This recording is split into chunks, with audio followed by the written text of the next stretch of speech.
పశ్చిమ గోదావరి జిల్లా వీరవాసరంలో ఆక్వా రైతు సదస్సును నిర్వహించారు. ఈ సదస్సులో సుమారు 2000 మంది ఆక్వా రైతులు పాల్గొన్నారు. 2 సంవత్సరాలుగా రొయ్యల మేతల తయారీ కంపెనీల తీరుతో ఇక మార్పు రాలేదని అన్నారు. రొయ్యల రైతులు రాను రాను అప్పుల ఊబిలో కూరుకుపోతున్నారు. మరోవైపు తయారీ కంపెనీలు, మరోవైపు ప్రభుత్వం రావాల్సిన ప్రోత్సాహాలు కరువవ్వడంతో ఇబ్బందులు పడుతున్నామని వాపోయారు. ఇక ఇప్పటికైనా రొయ్యల రైతులు ఐక్యంగా పోరాడాలని పిలుపునిచ్చారు. ఆక్వా రొయ్య రైతుల సదస్సు నుండి మరింత సమాచారం మా ప్రతినిధి ప్రసాద్ అందిస్తారు.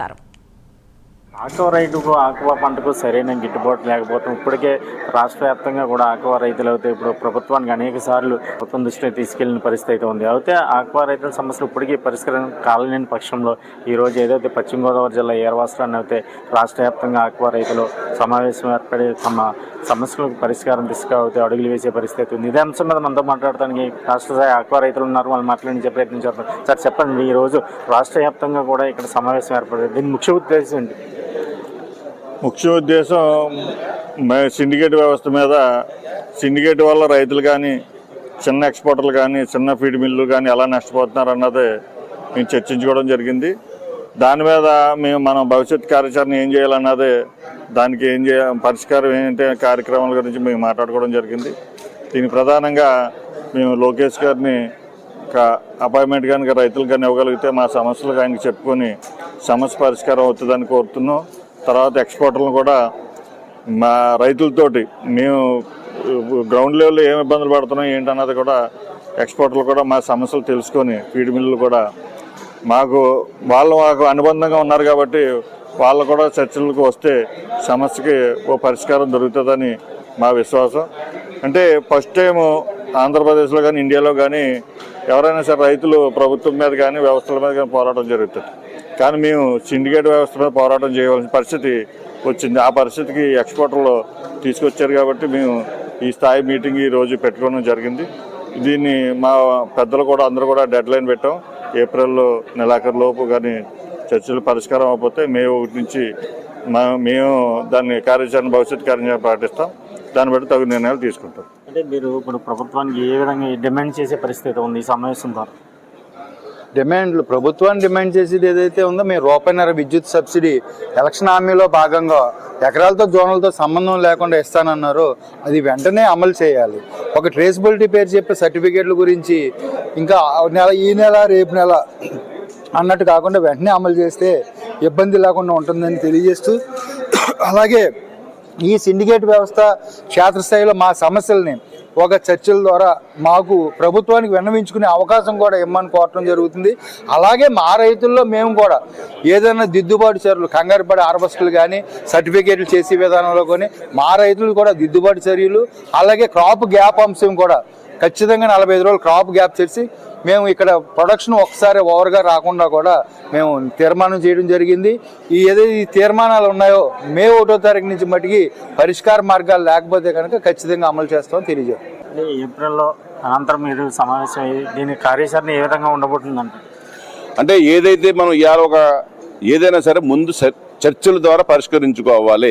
గతంలో చాలాసార్లు మనం చెప్పాం కానీ అమలు పట్టలేదు. కానీ ఇప్పుడు మనం రాష్ట్ర స్థాయిలో ఏదైతే అనుకుంటున్నామో తప్పకుండా వాళ్ళకు కూడా సమయం ఇవ్వాలి. కాబట్టి ఏదైతే ఈ ఒక సిండికేట్ వస్తుందో వాళ్ళందరూ కూడా చర్చించుకుని సమస్యల పరిష్కారం ముందుకు రావాలి. అలాగే ప్రభుత్వం కూడా ఇద్దరిని సమన్వయం చేసే విధంగా ఏదైతే ఆల్రెడీ కమిటీలు ఏర్పాటు చేశారు, కానీ ఆ కమిటీలు సంప్రదించకుండా కూడా ఈ నిర్ణయాలు తీసుకుంటున్నారు. కాబట్టి వారి మీద మరి ఒత్తిడి తీసుకొచ్చి అందరినీ కూర్చోబెట్టి మరి ఈ రాష్ట్ర పెద్ద చంద్రబాబు నాయుడు గారు దీన్ని లీడ్ తీసుకుని చేస్తే తప్పకుండా పరిష్కారం అవుతుంది. కాని పక్షంలో మేమందరం కూడా రాష్ట్ర స్థాయిలో రోడ్డు ఎక్కడానికి సిద్ధంగా ఉన్నాం. అనేక సంఘాల ద్వారా అందరం కూడా ఎన్నో విధాలుగా మేము ట్రై చేసాం.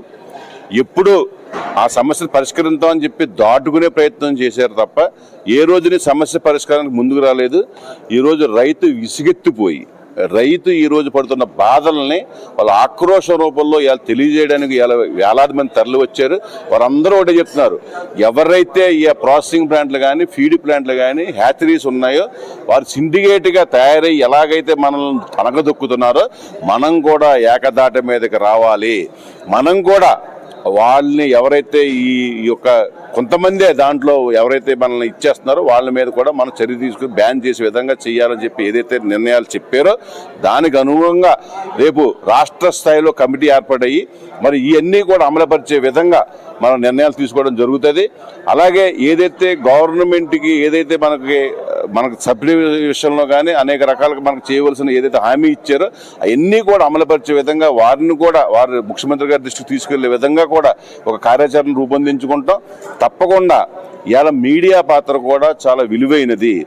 మేము అనేక సందర్భాల్లో మేము ఏదైనా కనుక మేము ఇలాంటి డిమాండ్లు చేసినప్పుడు ఆ సభల వరకే వేస్తున్నారు తప్ప మీ రైతును కూడా డిబేట్లో కేకేసి ప్రతి ఛానల్లో ప్రతి మీడియా కూడా రైతును కూడా వారి సమస్యలు కనుక మీరు కూడా డిబేట్లు ప్రచారం చేయగలిగితే తప్పకుండా ఇది రాష్ట్ర స్థాయిలో అందరికీ సమాచారం అంది భవిష్యత్తులో ప్రభుత్వానికి కూడా మీ ద్వారా ఇవన్నీ కూడా తెలియపరుస్తారు ఉద్దేశంతో తప్పకుండా మీడియా కూడా ఆక్వా రైతులను ఆదుకుని ఈ రకంగా సహకరించాలని చెప్పి మీ ద్వారా నేను కోరుకుంటున్నాను.